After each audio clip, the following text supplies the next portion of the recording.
Unit 5. Negotiation in Practice.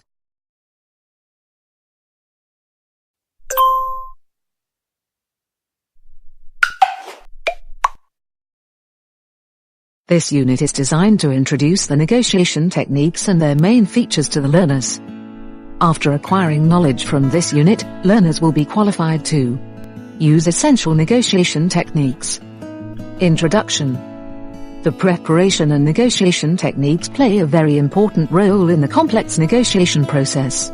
Regardless of whether it is an independent negotiator in two-way communication or it is a third party involved in the negotiation process, it is essential to use the negotiation techniques. In practice, negotiation can take place on the street, on the bus or at any other place, but that will certainly not be the case in a business negotiation involving complex structural elements. Steps in negotiation process. Preparation, goals and facts. The negotiator needs to know exactly what he or she wants.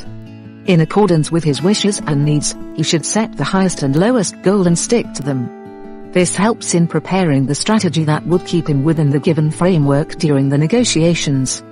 It is advisable to set a higher goal in order to make compromises. The negotiator should know what the other party wants so that he would be able to mutually compromise within the given frames. If the negotiations reach the lowest point and the negotiator is forced to compromise further, he must say no and give up. Negotiation techniques. The condition for a high-quality and unobstructed negotiation are ensured by implementing the negotiating techniques.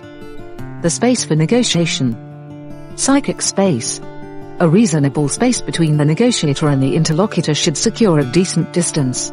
Getting too close can create an unpleasant feeling with the interlocutors. Physical space. Negotiation indoors requires a neat, clean and warm space. The room should not be transitory. If it is too small, it can create a sense of anxiety and discomfort, and if it is too big, it can create a sense of distance, disconnection, in the interlocutors. Reading the interlocutor. Reading the interlocutor implies searching for the real meaning behind the words spoken, active listening and observing the body language. Conversation control.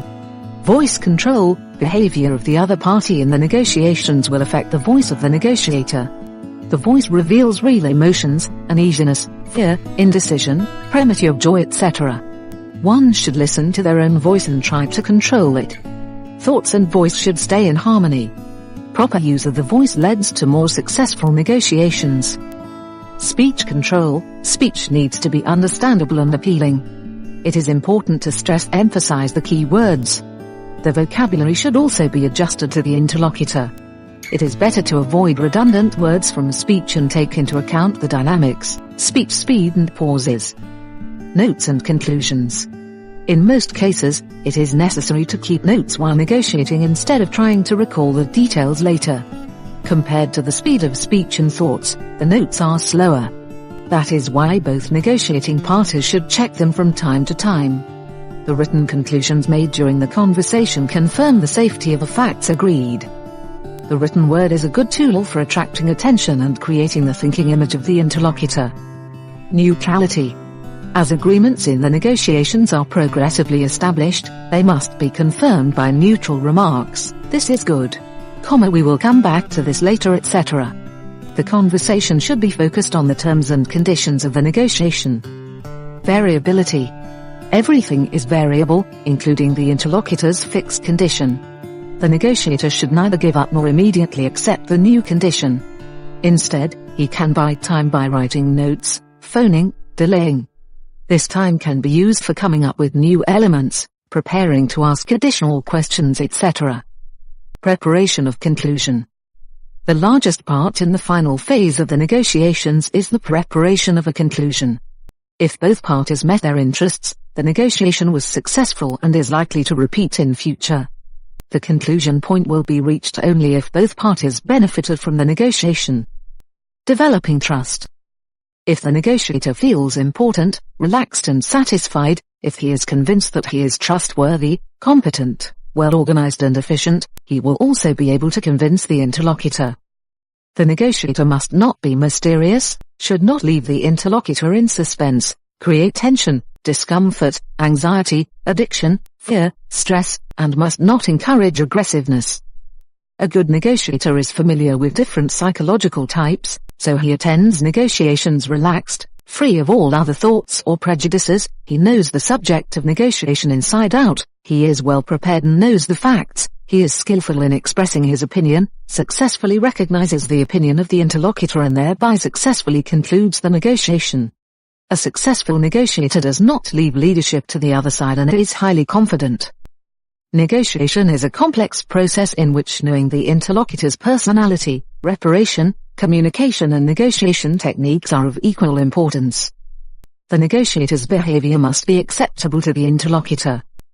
Two factors can help to create the right communication. Projection, the way you approach others, or more precisely, the trust, credibility and influence that you pass on to others.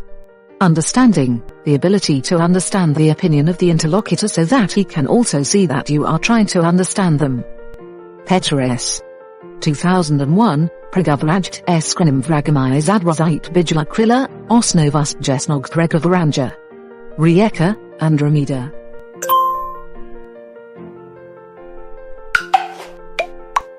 One should not underestimate the complexity of negotiating. It is a very broad topic that is not fully covered in this unit.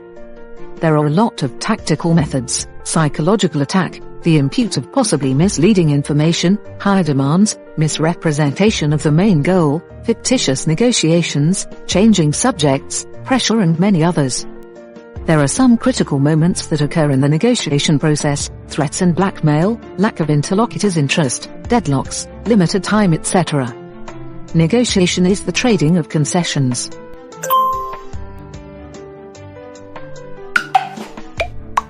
Set clear goals. When negotiating, promise only what you can do. Fully commit yourself to the interlocutor. While communicating, look the interlocutor in the eye. Speech needs to be clear, short and understandable. Listen to the interlocutor patiently. Avoid interrupting the interlocutor while he speaks. Observe the body language. Concentrate.